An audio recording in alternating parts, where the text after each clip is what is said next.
その日は夜遅くまで家でゲームをしていて、時計を確認すると22時を過ぎていた。一息入れようと電源を切り、喉が渇いたので近所のコンビニへ買い物に行くことにした。近所といっても俺が住んでいるのは田舎で、コンビニへの道のりも徒歩で20分くらいだった。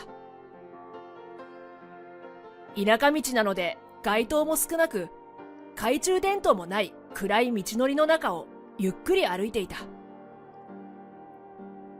そんな真っ暗な道を歩いていると、ちょうど道の真ん中を一筋の明かりが照らしていた。明かりは懐中電灯のもののようで、ふらふらと不安定な動きをしていることが確認できた。俺は変質者だったら嫌だな、と思いつつも、その明かりはまさに自分の進もうとしている方向から近づいてきていることに気づいた。俺は自分の背中に冷たい汗が流れているのを感じながら、恐る恐る明かりの方に向かって慎重に一歩ずつ進み続けた。その明かりに近づくにつれ、ぼんやりとだが明かりの主である人物の輪郭が見えてきた。どうやらその人物は小学5年生くらいの男の子のようだった。こんな遅い時間に何をしているんだろうと疑問に思ったが、その子の右手にはリードが握られていて、その後ろには一匹の犬がいた。彼は豆柴のような小型犬をリードでつないで歩いており、この子が飼い犬の散歩のために出歩いているんだということを理解した。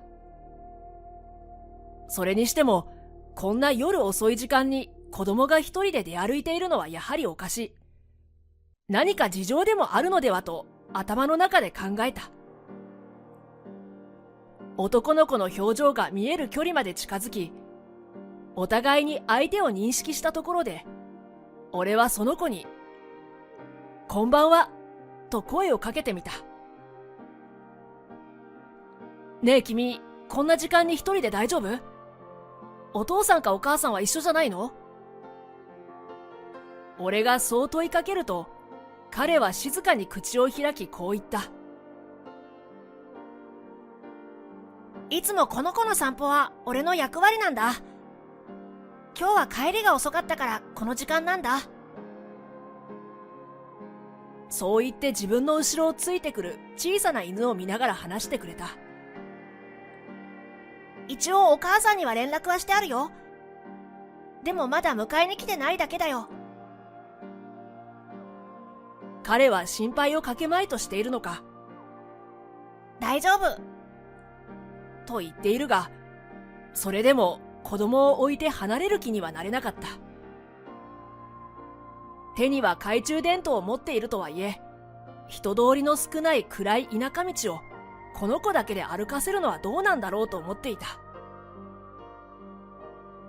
どうせコンビニに行くだけだったしと思い、俺は彼にこう言った。お母さんがいつ来るのかわからないなら、嫌じゃなければ家まで送っていこうか。もう暗いし一人じゃ危ないしさ。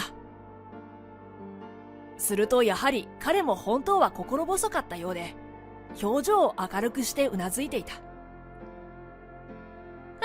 お願いしますお兄さん。そう言って二人で彼の家に向かって歩き始めた。彼はひろきという名前のようで、歩きながら学校のことや好きなスポーツのことなどいろいろな話をしてくれた。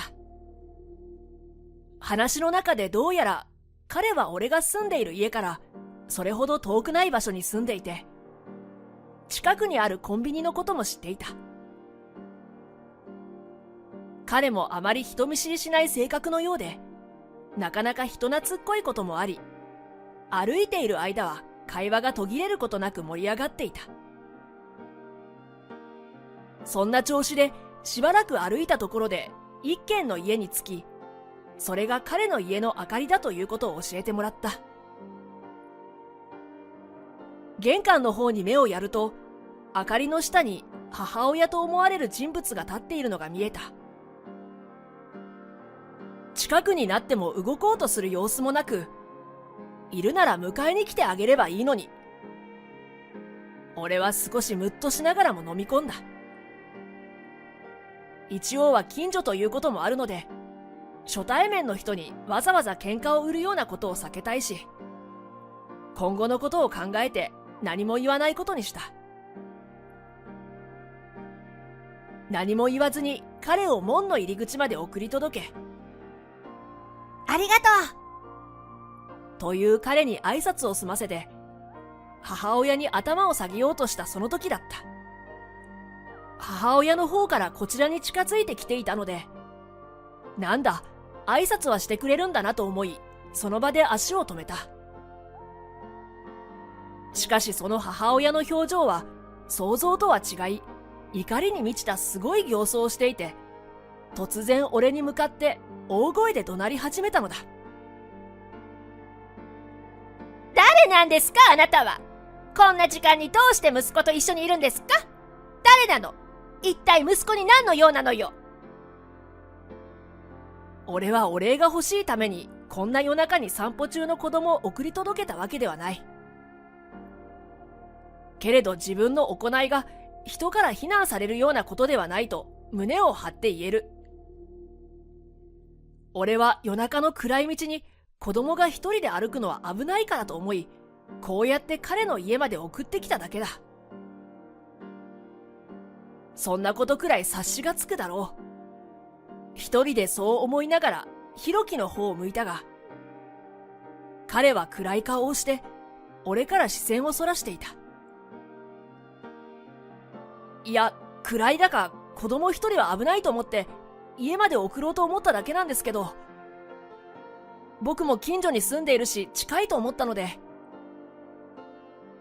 母親の剣幕にしどろもどろになっている横で、ひろきは罰の悪そうな顔で黙っていた。他人の家のことに首を突っ込まないでよ。大きなお世話なのがわからないの？俺の言葉など耳に入らないようで、母親のトーンは落ち着くことなく怒号が続く。危ないって言うけど、こんな夜中に家まで送られる方がかえって危ないじゃないの。どうやら俺が自分の息子を送ってきたことがよっぽど気に食わない様子で、家の玄関先で地団打を不満ばかりに激怒していた。さすがに理不尽に言われっぱなしな状況に俺も頭にきたので、自分をなだめながら冷静に母親に反論することにした。はあ、すいません。でもこんな田舎道を懐中電灯だけで子供一人に歩かせるのは危ないんじゃないですか？はあ？何が言いたいのよ。危ないと思ったなら家の人が一緒に出たり迎えに行くべきじゃないんですか？僕は普通そうすると思いますけどね。あくまでも冷静に大人の対応をしようと思い、淡々と自分の言い分を母親にぶつけた。しかし相変わらず母親はわなわなと体を震わせるばかりで、掴みかかるような勢いでさらに怒号を響かせた。うるさいわね。何なのよ、あんたは。家まで送ったくらいで偉そうにしないで。母親の勢いはますますヒートアップして、だんだんと口調も崩れ始めていた。いきなりよその家に来てバカじゃないの？冗談じゃないわよ。警察呼ばれたいの？大声を張り上げて警察という単語まで出し、玄関の前で収拾がつかなくなってしまった。そんな状況を見かね、それまで黙っていたひろきが俺と母親の間に割って入り、申し訳なさそうな表情のまま口を開いた。やめてよ、お母さん。この人は一人の僕を心配してここまで一緒に来てくれたんだよ。お兄さんは何も悪くないんだよ。そう言いながら、ごめんなさい。と深々と頭を下げた彼を見て、俺は切なくなった。会ったばかりの子供に、しかも彼自身は何も悪くないのに、そんな言葉を口にさせて、頭を下げている彼を見て胸が痛くなった。いや、ひろきくん、君は悪くないんだよ。とせめてこれ以上彼を傷つけまいと口にした。しかしそんな俺たちの様子を見てもなお、母親の勢いは止まらず、彼女は相変わらず俺に罵声を浴びせ続けていた。ひろきは黙ってなさい。この人が悪いの。あんたのせいでこの子が悲しんでるのよ。このおせっかいが。そう怒鳴り散らす母親の顔を見て、我を忘れ、ダダをこねる子供を見る気持ちになった。この人には何を言ってもダメなんだ。きっと今までもこうやって生きてきたんだ。そう思いながら彼女の人柄を想像すると、だんだんと血の気が引いてきて、これ以上ここでこの人の相手をするのはきついと思った。何よりひろきが見ている。母親のこんな姿をいつまでも見せるのはダメだと俺は考えた。彼自身もこんな場面を見たくないだろうし、適当に謝罪をしてその場を収めようとした。わかりました。じゃあ僕が悪かったです。今回は本当に申し訳ありませんでした。今後こんなことがないよう配慮しますので。いつまでもごちゃごちゃとうるさいんだよ。俺の言葉を遮り、母親のテンションは最高潮に達したようだった。そう声を荒げた彼女は歯止めが効かなくなったようで、ひろきが手に持っていたビニール袋を奪い取った。その袋は犬の散歩をした彼が持っていた。つまり中には犬の糞が入っている。何をするのかと考える間もなく、母親は力任せに俺に向かって投げつけてきた。そんな行動を目の当たりにした俺は唖然とし、何も言えなくなってしまい、ひろきも空気に耐えきれずに泣き出しそうになっていた。お母さんもういいからやめよう。家の中に入ろうよ。そう言いながらひろきが母親の背中を玄関の方に押そうとしたその時、俺の後ろから見知らぬ声が聞こえてきた。こんな遅くに何を騒いでるんだ。近所迷惑になるからやめなさい。声の方を振り返ると、そこにはスーツ姿の一人の男性が立っていた。顔を確認すると、ひろきに似た顔をしていて、彼がひろきの父親であることが分かった。お父さん！父親の帰宅に安堵したのか、ひろきはボロボロと涙をこぼしていた。ひろき、一体何の騒ぎなんだ。それにこの人は誰だ。そう言って俺を指さしたので、怪しいものではないということを必死に伝えようとした。しかし俺の弁解よりも先にひろきが状況の説明をしてくれた。今日は散歩が遅くなっちゃったんだけど、途中でお兄さんと会って送ってくれたんだ。夜道は危ないからって心配してくれたんだ。半べそをかきながら必死に父親に説明し、その様子を見た父親も納得したようだった。なるほど。こんな遅くに息子を家まで送ってくれたのに、失礼な態度をしてしまい、申し訳ありませんでした。そう言って俺に頭を下げてくれたので、俺はこの人なら話になるだろうと思った。いえいえ、僕のおせっかいで迷惑をかけてしまって、こちらこそすいません。そう言いながら母親の方を見ると、先ほどの勢いが嘘のように黙り込んでいた。どうやら彼女も夫に頭が上がらないらしい。その様子を見た父親は口を開いた。お前はどうしてこの人の行動がおかしいと思ってるんだ？送ってもらって怒鳴る方がおかしいだろ。だって知らない人が来たから。言葉に詰まる母親を気にも留めず、父親は続けた。そもそも犬を飼うと言い出したのは、ヒロキでも俺でもなくお前だったはずだ。私が世話をするからと約束しただろう。どうやら母親は犬を飼うと言いながらも、その世話ができていなかったらしい。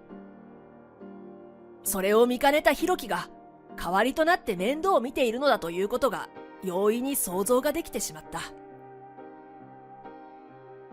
言い出しっぺのお前が面倒を見れないから、ヒロキがやってくれてるんだろ。責任感もないのに人に怒鳴っていいのか。説教された母親は涙目になりながら震え、うつむいたまま何も言えなくなっていた。ごめんなさい。ごめんなさい。謝るのは俺じゃないだろ。ちゃんとこの人に謝罪しなさい。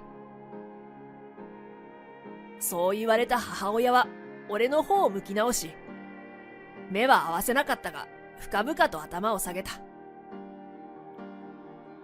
その様子を見たヒロキもほっとしたようで、ようやく夜中の大騒ぎが落ち着いた。その後、母親は先に家の中に戻され、父親の方からも改めて謝罪をされた。今日は本当に申し訳ありませんでした。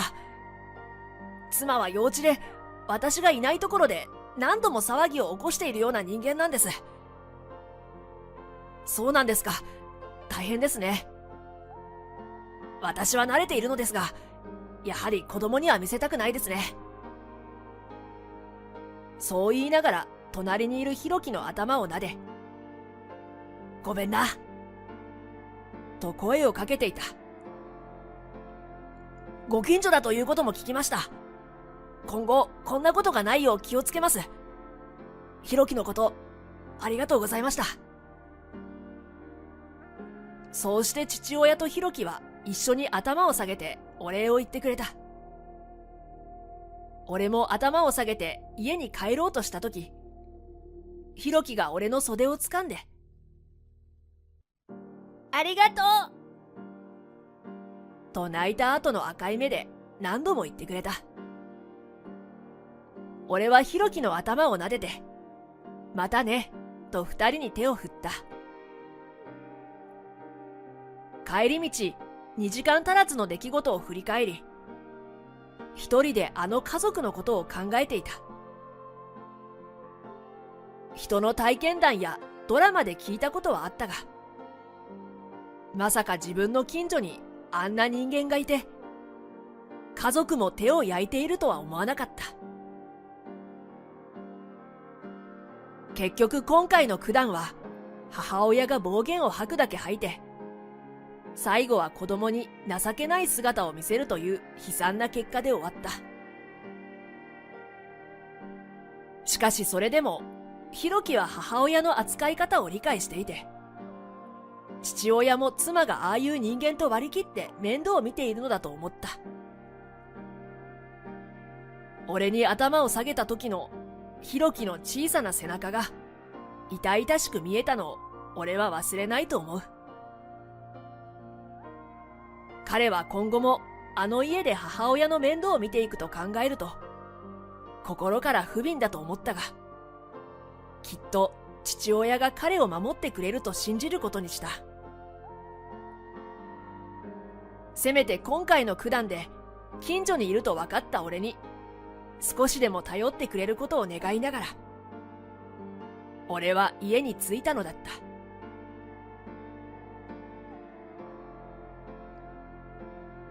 数日後、夕方仕事終わりに家に向けて歩いている途中で、犬を連れたヒロキに声をかけられた。お兄さん。そう言いながら笑顔で俺に向かい駆け寄ってきた。こんにちは。今日は早めに散歩してるんだね。